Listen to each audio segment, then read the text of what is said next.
Namaskar, Namo Narayan. On the 18th day, there are more verses in the Gita, namely, 34 and 35.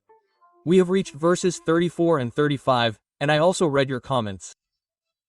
Very good, you are boosting my morale too, which is very good.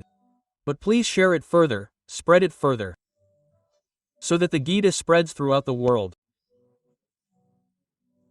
You should spread this great prasad of Krishna to every home, every mouth. Let us recite verses 34 and 35 of the first chapter.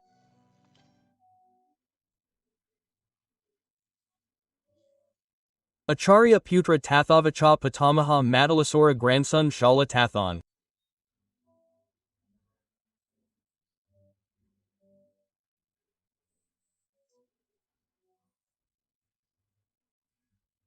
Hantam Grop Madhusudan AP Trokya Rajasya Hai to Kim no Makrite, that is, as I mentioned, the relatives, their acharyas, uncles, sons, grandfathers, maternal uncles, fathers-in-law, grandsons, brothers-in-law, and other relatives, leaving behind the hope of wealth and life, have stood in the war.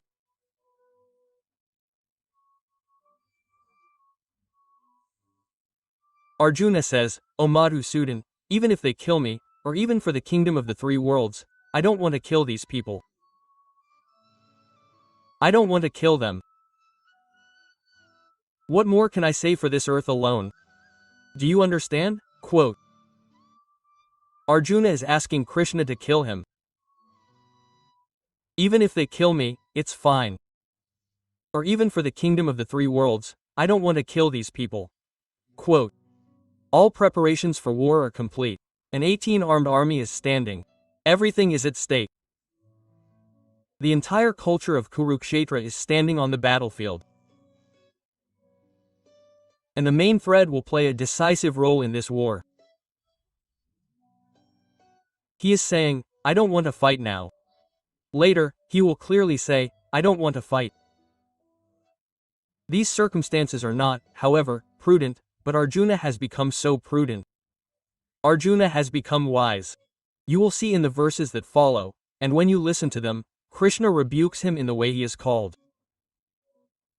He rebukes him in the way he is called. Sometimes, I was witnessing Kejriwal's reprimanding of his officer. Work has to be done. The reprimands ministers give to government employees are petty. But Krishna's reprimands are fierce. He may have even verbally reprimanded Arjuna, because Arjuna was right there in front of him. This is a matter of the 5 elements of the body. But even on this earth, when we commit foolish acts, Krishna reprimands us, just like Arjuna. But even though the reprimands aren't verbal, you can sense Krishna reprimanding us. We think about many things. I'll do this, I'll do that. I'll buy this land here and build a house. I'll get this daughter married to this son. I'll establish this relationship here. I'll do that here. Krishna turns everything around. Krishna is at his best. Krishna is at his best. Krishna is at his best. Krishna is at his best. Krishna is at his best. If you look at any action of someone who isn't dedicated to Krishna, you'll never find satisfaction. That's why, in our religion, in our system, everything is recited as Krishna Arpanamastu, the Gita. When the first chapter is completed, Krishna Arpanamastu is offered to the ancestors. When Brahmins come for food, Krishna Arpanamastu is offered to Krishna. Because Krishna isn't the name of a person. Krishna is the entire system, the system of the leader of this entire universe, or rather, the leader of infinite universes. Krishna is the leader of the heroes of universes. Krishna is black because you can see far. If you can see in the light, you won't be able to see. That's why it's dark. You can't visualize infinity. That infinity is Krishna. Krishna is the journey of infinity. And Krishna is the journey of infinity. Don't let fear stop you from making that journey. I read a story somewhere. A very beautiful story. A disciple or a saint of a religious path comes to a saint. It's nighttime. This Krishna Anant Kala Anant Anant means black. He sees that he has to climb a mountain. It's nighttime. He won't be able to climb it. There's no light. It's a new moon night. Meaning, everything is against him, the sounds of animals, whatever you want to add to it. Overall, the circumstances, as Arjuna says, everything seems to be contrary to my expectations. So he asked the saint, I have to climb this mountain. The circumstances are unfavorable, but I have to climb this mountain this very night. I have to reach the peak before the sun sets. Please, be kind and show me the way. Quote. The saint lit a lantern and handed it to him. A glass lantern doesn't extinguish in the wind. He gave the lantern and said, start your journey. Your journey will be auspicious. You will reach the peak. Quote. He would be educated, an English medium student. He would be a denied child.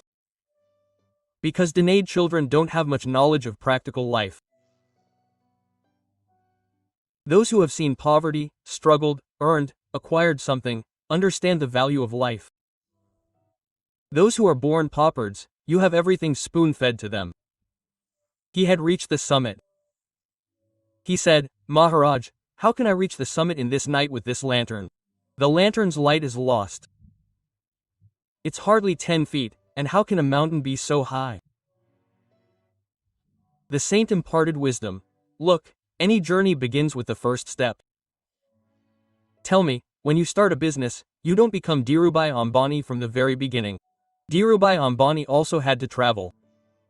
Tata and Birla had to. This is a business journey. When you embark on a spiritual journey, do you become Ramakrishna Paramhansa from the very beginning? What was the struggle of Ramakrishna Paramhansa's life? Read about the meditations and rituals that Ramakrishna Paramhansa performed to reach that position. Read about trailing Swami. How many saints should I name? Nothing is easily achieved in every saint's life. You know how much struggle there was in the life of Lord Buddha. How much struggle there was in the life of Mahavira. So, no matter what the journey is, it won't be easy. And what's easily accomplished won't be a journey. Understand the difference between the two. I repeat this again. The true journey won't be easy, and what's made easy won't be a journey. Exceptions exist everywhere. If it ever becomes an exception, it's because of your destiny. Someone must have prayed for you. Your journey became easy. This journey isn't like you sitting in the August Revolution and reaching Delhi. The journey you take in the August Revolution isn't a spiritual journey. You might go to Vaishno Devi from there, that's a different matter. The spiritual journey involves struggle. Whatever you write in the comments, I suffer this, that. Quote. Arjuna is experiencing the same difficulties. It's a journey because it's a religious war. This war isn't a war between brothers. It's a religious war. Krishna, as they say, prepared himself for what was going to happen in the universe. This war was crucial for that decision. Later, you will also realize that there was no solution other than war. And for that war, if he says, Madhusudana, even if you kill me, I don't want to kill these people for the sake of the kingdoms of the three worlds. And for this earth, that is, for this piece of land, then the question doesn't arise. Later, he will give his explanation. We will continue this journey, and as you said, we will finally bring it to the tune. Whether it's speed or meter, will the Gita be recited?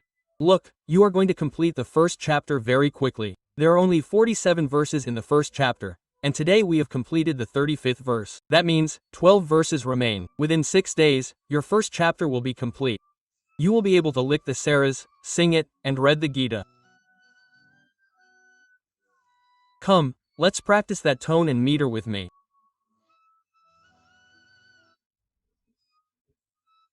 Acharya Pit Putra Tath Patama Malashara Putra Shala Samatantamo.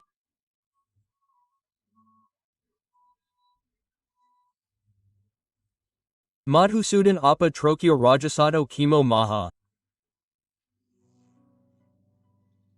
We will start the journey again tomorrow with 2 verses. That's all for today, till then Namo Narayan.